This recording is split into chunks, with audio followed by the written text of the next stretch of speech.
സുഹൃത്തുക്കളെ, ഈ വീഡിയോ എല്ലാവരും ഒന്ന് ശ്രദ്ധിക്കട്ടോ. ആരും തന്നെ കണ്ടില്ല എന്ന് നടിക്കരുത്. മലപ്പുറം ജില്ലയിലെ പാണ്ടിക്കാട് പഞ്ചായത്ത് ചെമ്പ്രശ്ശേരി ഈസ്റ്റ് 11-ാം വാർഡ് വട്ടുണ്ടയിൽ താമസിക്കുന്ന നമ്മുടെ സഹോദരൻ അബ്ദുൽ മജീദ് എന്ന കുഞ്ഞുട്ടി മാരകമായ ക്യാൻസർ ബാധിച്ച് ചികിത്സയിലാണ്. ഏകദേശം 20 ലക്ഷത്തോളം രൂപ ചെലവ് വരുന്ന ഇദ്ദേഹത്തിന്റെ ചികിത്സയ്ക്ക് വേണ്ടിയിട്ട് ഇന്ന് സുമനസുകളുടെ സഹായം തേടുകയാണ്. നമ്മൾ ഓരോരുത്തരും ഒന്ന് മനസ്സ് വെച്ച് കഴിഞ്ഞാൽ 4 പെൺകുട്ടികളുടെ പിതാവായ ഇദ്ദേഹത്തെ ജീവിതത്തിലേക്ക് തിരിച്ചു കൊണ്ടുവരാൻ നമുക്ക് കഴിയും. പ്രിയപ്പെട്ടവരെ, ഞാൻ PR രോഹിൽനാഥ്, പാണ്ടിക്കാട് ഗ്രാമപഞ്ചായത്തിന്റെ പ്രസിഡന്റാണ്.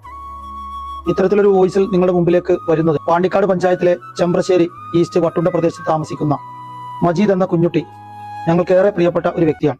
അദ്ദേഹം ഇപ്പോ വലിയൊരു ചികിത്സയുമായി ബന്ധപ്പെട്ട് പ്രയാസം അനുഭവിച്ചുകൊണ്ടിരിക്കുകയാണ്. അദ്ദേഹത്തിന്റെ ചികിത്സാർത്ഥം ഒരു ജനകീയ കമ്മിറ്റി ഇവിടെ രൂപീകരിക്കപ്പെട്ടിരിക്കുകയാണ്. ആ കമ്മിറ്റിയുടെ നേതൃത്വത്തിൽ അദ്ദേഹത്തിന് ആവശ്യമായ ചികിത്സയ്ക്ക് വേണ്ട ധനസഹായം സംഘടിപ്പിച്ചുകൊണ്ടിരിക്കുകയാണ്.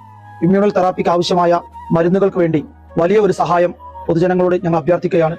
അതിന് ഒരു വലിയ ജനകീയ കമ്മിറ്റി രൂപീകരിച്ചിരിക്കുന്നു. അതിന്റെ ചെയർമാൻ CP ജമാൽ, അതിന്റെ കൺവീനർ പ്രിയപ്പെട്ട ജൈനുദ്ദീൻ, അതിന്റെ ട്രഷറർ പ്രിയപ്പെട്ട ലത്തീഫ് ഖാൻ. ഈ വീഡിയോ കാണുന്ന മുഴുവൻ ആളുകളും ഉദാര മനസ്കതയോടുകൂടി ഞങ്ങളുടെ കുഞ്ഞുട്ടിയുടെ ജീവൻ രക്ഷിക്കുന്നതിന് വേണ്ടി ഞങ്ങളോടൊപ്പം ഉണ്ടാകണമെന്ന് വളരെ വിനീതമായി താഴ്മയോടെ അപേക്ഷിക്കുകയാണ്, അഭ്യർത്ഥിക്കുകയാണ്. അതേ സുഹൃത്തുക്കളെ, ഈ വീഡിയോ കാണുന്ന എല്ലാവരും മാക്സിമം ഇതൊന്ന് ഷെയർ ചെയ്തുകൊണ്ട് 4 പെൺകുട്ടികളുടെ പിതാവായ ഒരു കുടുംബത്തിന്റെ അത്താണിയായ ഇദ്ദേഹത്തെ സഹായിക്കാൻ നിങ്ങളെ കൊണ്ട് എന്താണോ കൊടുക്കാൻ കഴിയുക അത് ഈ അക്കൗണ്ട് നമ്പറിലേക്കോ സ്കാനറിലേക്കോ ചെയ്തു കൊടുത്തുകൊണ്ട് ഇദ്ദേഹത്തെ സഹായിക്കണേ എന്ന് അഭ്യർത്ഥിക്കുകയാണ്.